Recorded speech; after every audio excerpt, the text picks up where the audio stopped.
It's mid-December in 1994. A young woman in her very early 20s takes the stage at Tsinghua University in Beijing.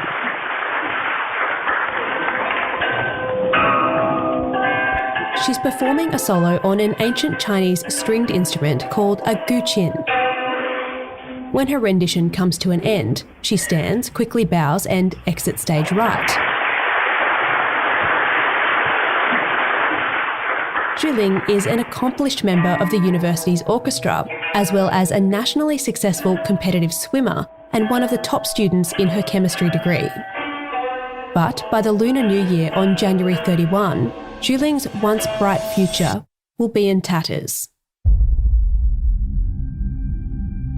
Not long after that performance at Tsinghua University, Zhu Ling began complaining of a bellyache. Within days, all her hair would fall out. She was rushed to hospital in excruciating pain, but doctors couldn't pinpoint what was causing it. Some speculated she'd been inadvertently exposed to toxic chemicals through her chemistry studies. But university teachers and administrators said students in Zhu Ling's course didn't work with any substances that could inflict that kind of harm. As her condition slowly improved, Zhu Ling returned home to recuperate with her parents and sister. Feeling well enough, she returned to Tsinghua in February. But just a week into the new semester, the mystery illness struck again. This time, it was worse. The pain was too much to bear, and Zhu Ling fell into a coma. Still, doctors had no answers. They ran tests and administered transfusions, 8 of them, in a bid to curb the affliction. Nothing worked. Zhu Ling was in a downward spiral. That same year, a newfangled system called the Internet arrived in China, but only select universities and research institutes could get online. Peking University was one of them. A high school friend of Zhu Ling was a student there at the time, and it gave him an idea. Bei Zhizhang asked his roommate, another Peking University student, to post an SOS about her condition on the web. 这里是中国北京，一个年仅21岁的女孩身患重病，正处于死亡的边缘。 Within hours, hundreds of doctors, scientists and medical experts sent their diagnoses via email. And there was a theme. About a third of them suspected Zhu Ling was suffering from thallium intoxication. Among them was Canberra pathologist Dr. Ted MacArthur, who recommended Zhu Ling's hair and urine be tested for the substance. Thallium is a heavy metal used in insecticides and rodent poisons. It's tasteless but lethal. Less than 1 gram can end the life of an adult human in horrific fashion. Again, doctors suspected Zhu Ling had been inadvertently exposed to the toxic chemical during class. Again, the university denied it. Not that it mattered. Peking Union Medical College Hospital didn't have the facilities to run a thallium intoxication test at the time, and they were happy enough taking the university's word for it. But Zhu Ling's friend Bei Zhizhang wasn't satisfied. At his urging, test samples were sent to a thallium intoxication expert at the Beijing Occupational Disease Institute. The machines lit up. Zhu Ling's body contained levels of thallium thousands of times higher than that of a regular person. She had been poisoned. Experts recommended that Zhu Ling be treated with a dye called Prussian blue. The worldwide prescription paid off. After 5 months in a coma, Zhu Ling has now regained consciousness. In Los Angeles, Susan Campos, Fox News. But when she finally woke from her coma in 1996, Zhu Ling was a shadow of her former self. Multiple organ failures had left the 23-year-old severely disabled and almost blind. Her mental capacity resembled that of a child aged around 6 or 7 years. Her ageing parents, who would be her primary carers for the rest of her life, came to refer to Zhu Ling's ordeal as the incident. With accidental exposure ruled out due to the fact that there were no other recorded cases of thallium intoxication at Tsinghua University or elsewhere in Beijing, a far more sinister question emerged. Was Zhu Ling intentionally poisoned, not once, but twice? And if so, why? Chinese students have used the internet to save a life. In the process, they not only solved a medical mystery, they also uncovered a murder plot. A police investigation focused on Zhu Ling's university roommate and fellow chemistry student, Sun Wei. There'd been rumblings that Sun Wei was jealous of Zhu Ling's social life and romantic prospects. But a lack of evidence saw the case closed in 1998, and Sun Wei was never charged with a crime. It's been suggested her family connections to China's political elite made police reluctant to dig any deeper. Almost 30 years after she first fell ill, Zhu Ling died on December 2022. She was aged 50. Her passing has reignited interest in her harrowing tale and thrown up fresh questions about Sun Wei's alleged involvement. Now, answers could be much closer than previously thought. Because in yet another twist, those campaigning for justice for Zhu Ling believe Sun Wei has resurfaced in a sleepy Australian town.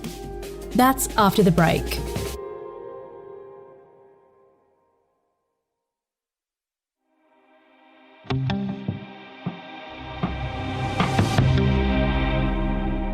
Sun Wei has always denied she played any part in Zhu Ling's poisoning. Curiously though, it emerged she did have access to thallium through the chemistry course she attended at Tsinghua University with Zhu Ling. That's a direct contradiction to the university's repeated assertions that students in that course didn't deal with highly toxic chemicals. Still, having been cleared of wrongdoing by police in Beijing, Sun Wei left China for the United States in the late 90s. But suspicion would follow her there. It's been 19 years since Tsinghua University student Zhu Ling was poisoned with a chemical that left her paralyzed and brain damaged. And now there are new calls for an investigation to find out who's responsible.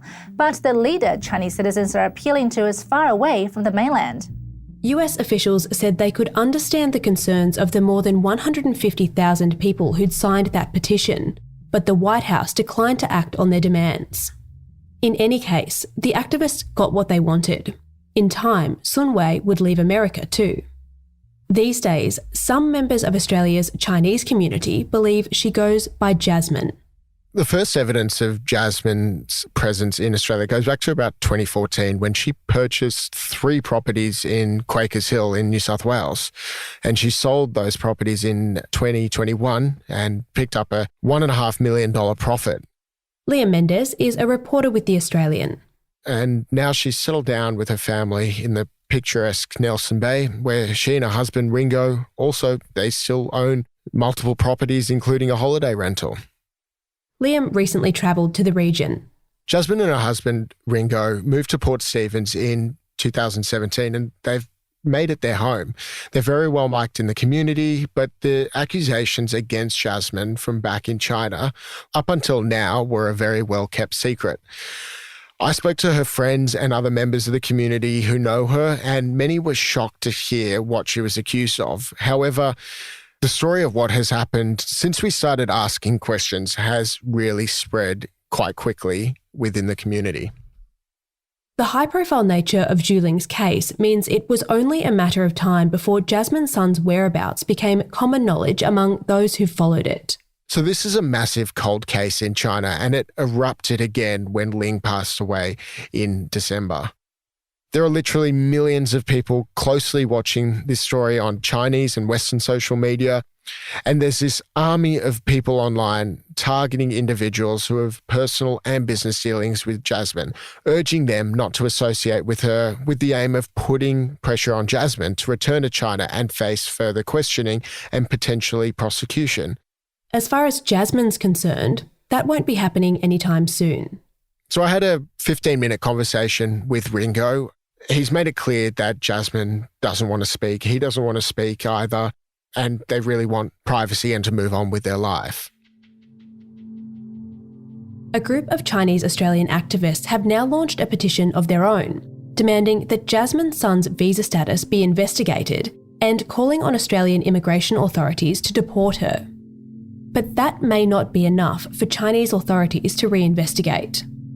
Back in 2013, when Zhu Ling supporters were petitioning to have Sun Wei thrown out of the United States, Chinese police defended their original investigation, adding that the passage of time and scant evidence meant it's unlikely they'll reopen the case.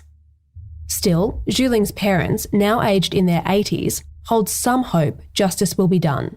Quite understandably, that they're obviously heartbroken. It's been just under a month since their daughter passed away. It's horrifically sad. They have been through 30 years where they've had to look after their daughter, and they've been left with a lot of questions and not many answers. And so you can see why they're so desperately trying to go after the one person who they think might be able to answer some of those questions. Liam Mendes is a reporter with The Australian. You can read that story right now at theaustralian.com.au. Thanks for joining us on The Front this week. Our team is Claire Harvey, Jasper Leak, Leah Zamaglu, Tiffany Dimmack, Josh Burton and me, Kristen Amiot.